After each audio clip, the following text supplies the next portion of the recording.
a Segunda Guerra Mundial, o Brasil não conseguia importar produtos industrializados de outros países. Foi aí que, durante a presidência de Getúlio Vargas, no período de 1930 a 1945, foi implementada uma política de substituição de importação.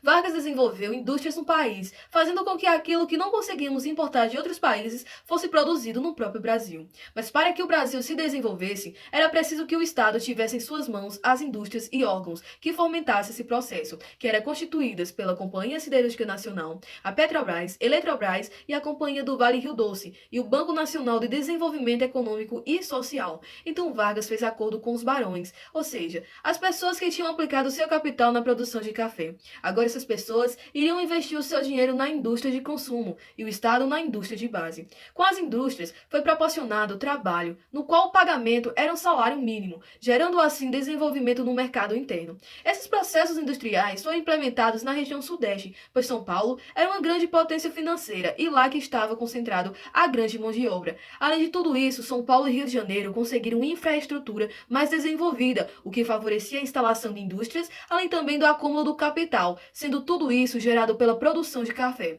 A Era Vargas criou uma nova forma de organizar a economia brasileira. Isto era necessário, porque o Brasil era excessivamente dependente da exportação de produtos agrícolas. Portanto, para não ficar dependente e vulnerável diante de outras crises econômicas, Getúlio Vargas decidiu diversificar a produção de diferentes produtos. Durante sua presidência, de 1951 a 1954, Getúlio Vargas continuou a se concentrar na modernização do país, expandindo o setor industrial do Brasil como meio de desenvolvimento econômico. Ele estava interessado em reduzir a dependência do Brasil das exportações agrícolas e promover o crescimento da manufatura. Para tanto, seguiu a política de industrialização por substituição de exportações, que visava proteger a indústria nacional por meio da importação de altas tarifas sobre produtos importados. Essa política permitia aos fabricantes brasileiros competir com produtos estrangeiros e desenvolver suas próprias tecnologias e indústrias. A produção industrial brasileira aumentou significativamente, especialmente nos setores têxteis, siderúrgicos e de crescimento. O presidente também priorizou investimentos em infraestrutura, como a construção de novas estradas e pontes, para facilitar a circulação de mercadorias e pessoas pelo país. Apesar dessas conquistas, a política de industrialização de Vargas enfrentou desafios como inflação e problemas de balanço de pagamentos, devido à sua forte dependência de importações de bens de capital. Os preços dos produtos eram mais baixos. Lembra de um preço de algum alimento, detergente, arroz? Tudo era mais barato. Agora está tudo lascando de caro. Era tudo mais em conta. Agora está tudo lascando de caro. Tá tudo caro. Era possível comprar muito com pouco dinheiro? A gente comprava as coisas, tudo era mais barato. Era tudo. Era mesmo. Mas agora é tudo caro, né? Não tem nada barato. Tudo é caro. E o salário da senhora dava para atender às necessidades? Não existia Tudo era da salário, roça, não, sofrendo era da para roça. dar com meus filhos. 11 filhos que eu tive. Era da roça, nem se sem ter nada. Uhum. Agora nós estamos ricos das esquias. E as pessoas podiam ir à escola, as crianças? Estudava, mas não era pago não. Tem uma tia do menino que tinha a escolinha perto lá de casa, aí ia para a escola.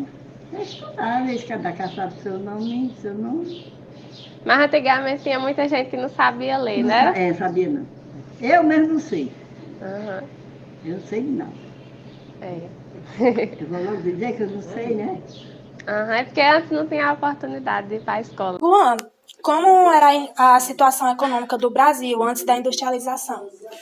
Rapaz, assim, como vocês sabem, antes da Era Vargas, o Brasil ele era principalmente um país agrícola, agricultura de subsistência, ou seja, não tinha muito uma indústria interna do Brasil. A população brasileira produzia o que precisava para se alimentar e o principal produto que é exportado era o café. A política econômica do governo de Getúlio Vargas foi importante no processo de industrialização brasileiro? Eu diria que extremamente importante. Como o Brasil estava numa situação política ainda da oligarquia até a Era Vargas, ou seja, o governo era muito descentralizado, tinha o coronelismo, a população praticamente não valia nada. O que é que vai acontecer? A política do Vargas vai fazer possível uma economia centralizada no Brasil. Ele vai centralizar o poder na mão dele, né? E isso vai fazer com que a gente pudesse se desenvolver.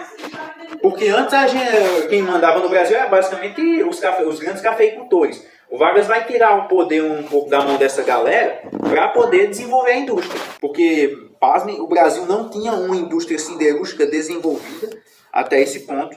A criação da própria Petrobras é uma coisa assim que alavancou demais, né? Porque o Brasil deixou de comprar de fora, porque não tinha de quem comprar, para produzir aqui dentro. E, de qualquer forma, alavancou e muito. Existe algum acontecimento marcante na era Vargas no que diz respeito ao processo de industrialização brasileiro? A queima do café, assim, é o mais marcante de todos, né? Foi aquela questão que o Brasil tinha muito café e pouca gente para comprar. Ou seja, ia ter que baratear os preços. E a economia ia cair. O Vargas queimou a maior parte da produção e fez com que a gente pudesse entrar novamente no mercado balanceado. O acesso a produtos industrializados se tornou mais fácil para a população? Aí é uma faca de dois gumes. Eu não saberia dizer ao certo isso. O que eu posso dizer é que com o advento da industrialização interna, provavelmente sim, né? Só que aí tem a questão de qual população você está falando nessa época, né? Porque de qualquer forma, para certas populações minoritárias, ou até mesmo para as grandes massas populares, qualquer produto é difícil até hoje em dia. Como era a situação da classe trabalhadora nesse período? Bom, como vocês bem sabem, a classe trabalhadora no Brasil era agrícola. Quando o Vargas entra e ele vai alavancar a indústria, vai começar a ter uma classe fabril, mais especificamente fabril no Brasil, focado em grandes cidades, como São Paulo e Rio de Janeiro. E aí sim, essas classes elas vão ter uma vida assim, bem melhor considerando as classes trabalhadoras de grandes países em épocas anteriores. Porque o Vargas ele tinha uma política de marketing sobre direitos trabalhistas que foi muito importante para o governo dele. Ele conquistava os trabalhadores, né? Existe alguma marca que o período de industrialização de Vargas deixou nos dias atuais? Sim, com certeza.